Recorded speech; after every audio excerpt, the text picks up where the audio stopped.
بسم اللہ الرحمن الرحیم۔ السلام علیکم ورحمۃ اللہ وبرکاتہ۔ قرآن مجید کو سمجھنے اور اس پر تدبر کرنے کے اس سفر میں آپ سب کو خوش آمدید۔ آئیں آج اللہ تعالیٰ کی آیات کو سمجھتے ہیں اور دیکھتے ہیں کہ وہ ہمیں کیا ہدایت فرما رہے ہیں۔ سوال نمبر 1، اللہ تعالیٰ نے بنی اسرائیل سے کون سا مضبوط عہد لیا؟ جواب ہے، اللہ تعالیٰ نے بنی اسرائیل سے عہد لیا کہ وہ اللہ تعالیٰ کی کتاب تورات کو مضبوطی سے تھامیں، اس کے احکام پر عمل کریں اور انہیں ہمیشہ یاد رکھیں تاکہ متقی بن جائیں۔ آیت نمبر 63 میں سوال، اللہ تعالیٰ نے بنی اسرائیل کے اوپر پہاڑ بلند کرنے کا مقصد کیا تھا؟ جواب ہے، پہاڑ کو ان کے اوپر بلند کرنا اللہ تعالیٰ کی قدرت کی نشانی اور عہد کی اہمیت کو واضح کرنا تھا تاکہ وہ اللہ تعالیٰ کے احکام کو سنجیدگی سے قبول کریں۔ آیت نمبر 63 میں سوال، بنی اسرائیل نے عہد لینے کے بعد کیا رویہ اختیار کیا؟ جواب ہے، انہوں نے اللہ تعالیٰ سے کیا ہوا عہد توڑ دیا اور اس کے احکام سے منہ موڑ لیا۔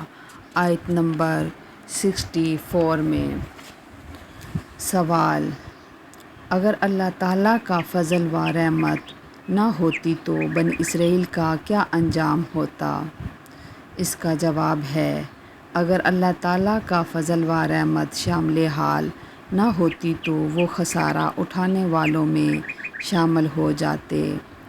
آیت نمبر 64 میں سوال، ہفتہ یعنی سبت کے دن نافرمانی کرنے والوں کو اللہ تعالیٰ نے کیا سزا دی؟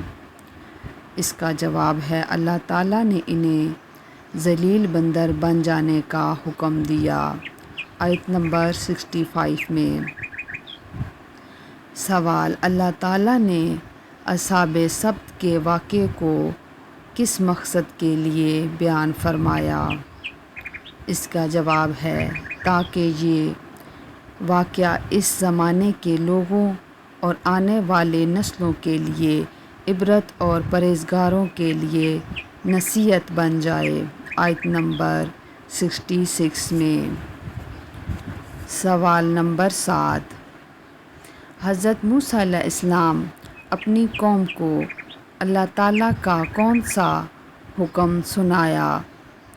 جواب ہے، حضرت موسیٰ علیہ السلام نے فرمایا کہ اللہ تعالیٰ تمہیں ایک گائے ذبح کرنے کا حکم دیتا ہے۔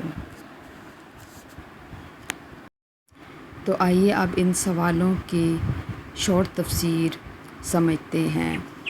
یہ تفسیر المیزان، نور الثقلین اور دیگر تفسیرات میں سے لی گئی ہیں شارٹ اور کچھ مفہوم کہ اللہ تعالیٰ ان آیات کے ذریعے ہمیں کیا پیغام دینا چاہ رہے ہیں۔ رسول خدا صلی اللہ علیہ وآلہ وسلم نے اس امت کو یہ پیغام کیوں پہنچایا، اہل بیت علیہ السلام ان آیات کو کیسے سمجھاتے ہیں، واقعہ کیوں بیان کیا گیا، آج ہماری زندگیوں کے لیے اس کا عملی سبق کیا ہے۔ تو چلتے ہیں شارٹ تفسیر کی طرف۔ اللہ تعالیٰ کا پیغام۔ اللہ تعالیٰ نے بنی اسرائیل کو اپنا وہ عہد یاد دلایا ہے جب ان سے تورات پر مضبوطی سے عمل کرنے کا عہد لیا گیا اور کوہ طور کو ان پر بلند کیا گیا تاکہ وہ اللہ تعالیٰ کے احکام کو سنجیدگی سے اختیار کریں۔ ہدایت صرف علم سے نہیں بلکہ عمل سے حاصل ہوتی ہے۔ اہل بیت علیہ السلام کی رہنمائی۔ امام جعفر صادق علیہ السلام فرماتے ہیں کہ قرآن مجید اللہ تعالیٰ کا بندے سے عہد ہے، لہٰذا مومن پر لازم ہے کہ وہ اس عہد کو پڑھے، اس پر غور کرے اور اس پر عمل کرے۔ اس آیات کا پیغام بھی یہی ہے کہ اللہ تعالیٰ کی کتاب کو مضبوطی سے تھاما جائے اور اس کے مطابق زندگی گزاری جائے۔ عملی سبق: ہمیں قرآن کریم کو صرف تلاوت تک محدود نہیں رکھنا چاہیے، بلکہ اس کا احکام کو سمجھ کر اپنی زندگی میں نافذ کرنے چاہیے، کیونکہ اسی میں دنیا و آخرت کی کامیابی ہے۔ تفسیر آیت نمبر 64۔ اللہ تعالیٰ کا پیغام: بنی اسرائیل نے بار بار عہد شکنی کی، لیکن اللہ تعالیٰ نے اپنے فضل و رحمت سے انہیں فوری عذاب میں مبتلا نہیں کیا، بلکہ توبہ اور اصلاح کا موقع دیا۔ یہ آیت اللہ تعالیٰ کے بے پناہ رحمت اور بندے پر اس کے احسان کو ظاہر کرتی ہے۔ اہل بیت علیہ السلام کی رہنمائی میں امام حضرت علی علیہ السلام سے معقول ہے کہ اللہ تعالیٰ کی رحمت سے کبھی مایوس نہ ہوں، کیونکہ وہ توبہ کرنے والوں کے لیے رحمت کے دروازے کھول دیتا ہے۔ اس آیات میں بھی بنی اسرائیل کو اللہ تعالیٰ کے اسی رحمت کی یاد دہانی کرائی گئی ہے۔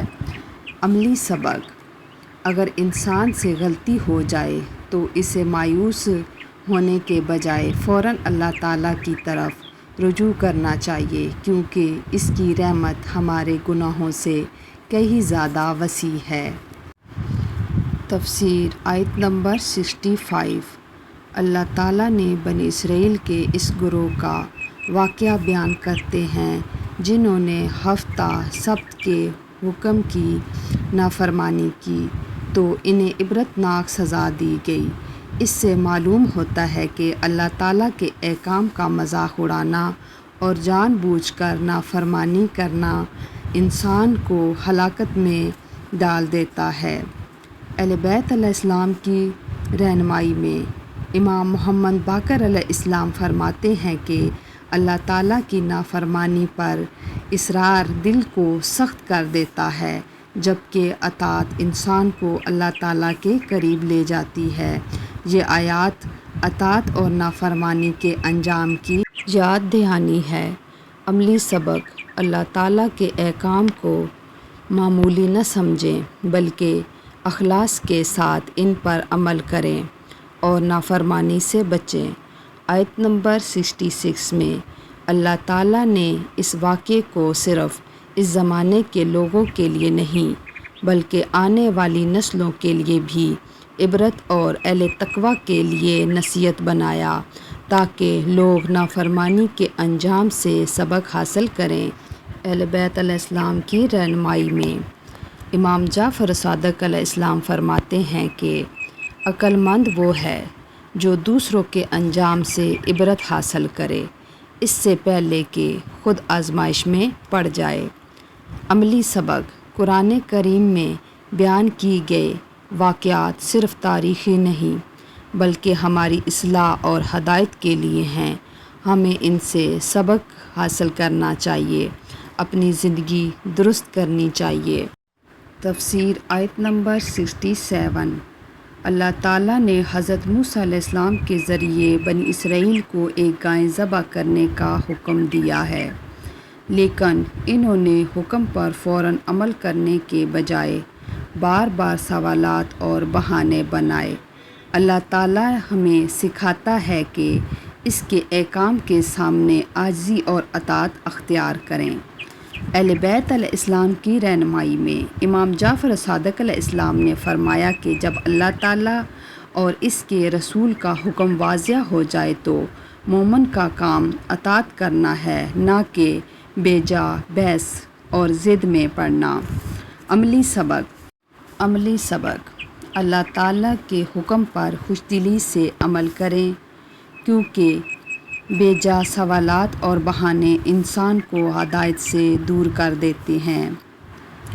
آج کی آیات پر غور کرنے کے بعد میں نے یہ سیکھا کہ اللہ تعالیٰ اپنے بندے سے اطاعت، سنجیدگی اور اپنے احکام کے سامنے عاجزی چاہتے ہیں۔ جب انسان بار بار بہانے بناتا ہے اور